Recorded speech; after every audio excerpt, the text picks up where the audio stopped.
Marissa Silver wrote the book Mary Coyne based on this famous photograph from the Great Depression. Telling Mom! I'll do it. Telling Mom! Betsy out.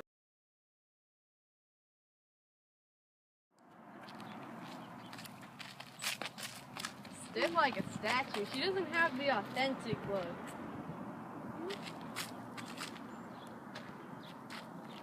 You're so light-skinned. Are you sure you're a Cherokee? My grandfather was a Cherokee murderer. Young lady, please do not waste my time. Think of something Indian. Yeah, think of rain dances, or pooses, Or scalping? Perfect, don't move. Perfect, I've got what I need. Pack up, Elvin. What do I do now? You give us back the dress. But what about the picture? Some rich man is gonna put you on his mantle and tell all his friends he saw a real Indian princess on a trip he never took. But I'm not a princess. Now you are.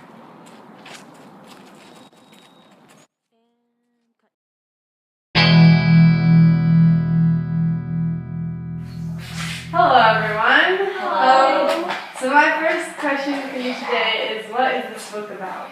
This book was written by Marissa Silver and it's based off of a famous photograph taken during the Great Depression. Yeah, it took place, well, it starts off in the 1920s, and it's during the Great Depression.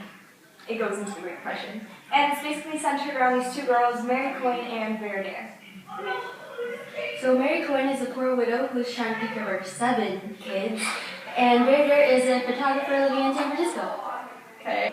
So how do you guys feel about the situation of Mary Coyne, and how did it impact her life?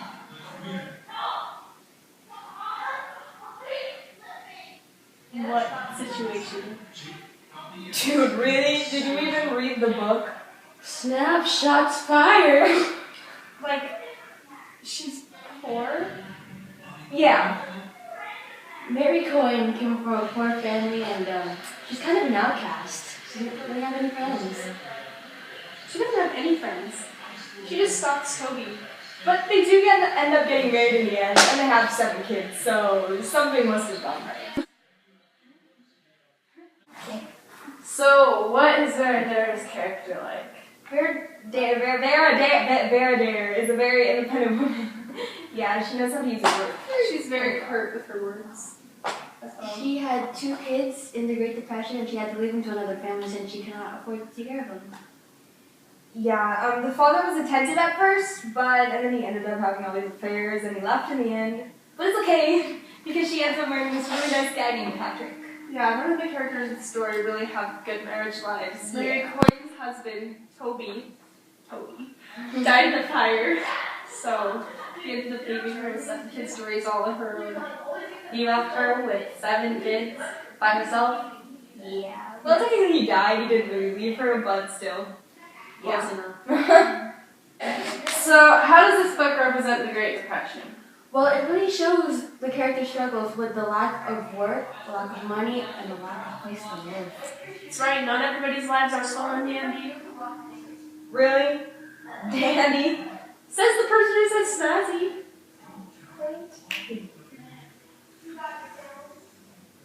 So what would you guys do if you lived in the Great Depression?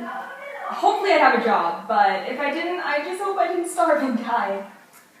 Sorry to say, but the odds of that happening are pretty high. Yeah. Honestly, if I was in the Great Depression, I don't know what I would do. I'd probably freak out and go into hiding. Great plan, but same. I don't really know what I would do if I was living in that time.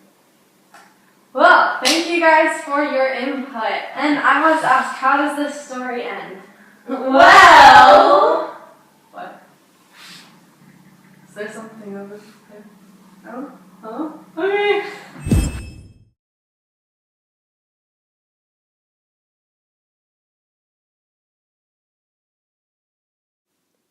Two years ago, It was called to my attention that this photo appeared in Look magazine and in US Camera.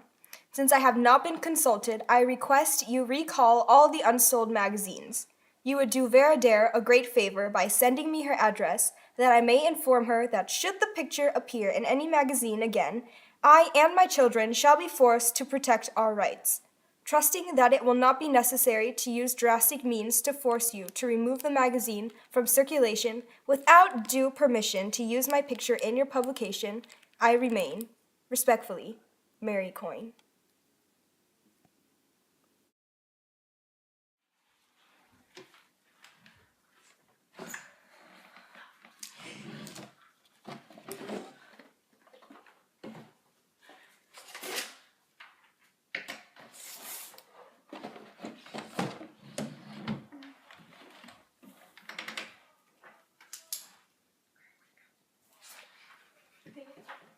To Mary Coyne, I would like to let you know that the photograph I took of you these many years ago was and is the property of the United States government. As such, I have no control over how the photograph has been used. I want to reassure you, too, that I have never profited personally from the picture of you and your children.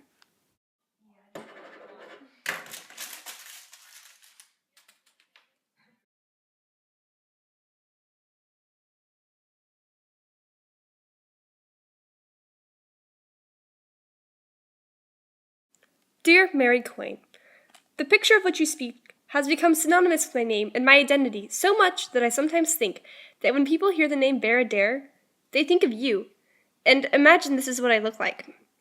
To be honest, I think you are better looking than I am. Also, I have not been much of a mother to speak of, although my children have turned out all right, I suppose. But children turn out one way or another, don't they?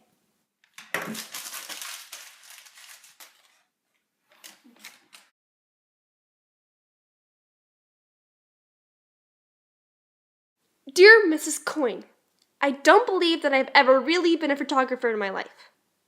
What I have done is approach the world with a camera in front of my face. I have pressed my finger down and turned the world into its opposite. Then, I have waited in a dark room for light to come through the negative, and for halide crystals to turn into metallic silver on photographic paper, and for the world to turn back the right way again. I have put that image in fixer solution so that it will not fade away. So, you can call me a fixer, which is the only title I can claim, and which is the only crime I can be accused of.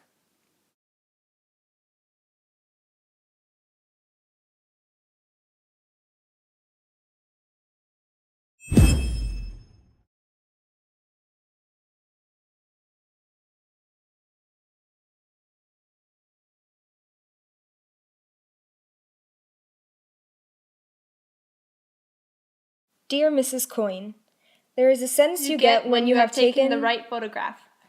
It is a feeling that you have lived that second of your life more completely than any other. That moment opens, and you realize how much larger your life is than you thought it was. How much closer to a kind of, is it happiness? I don't know. I saw you, and I recognized you, the way you recognize people in your dreams, even if you don't know who they are. That's all a photograph is, really. A recognition.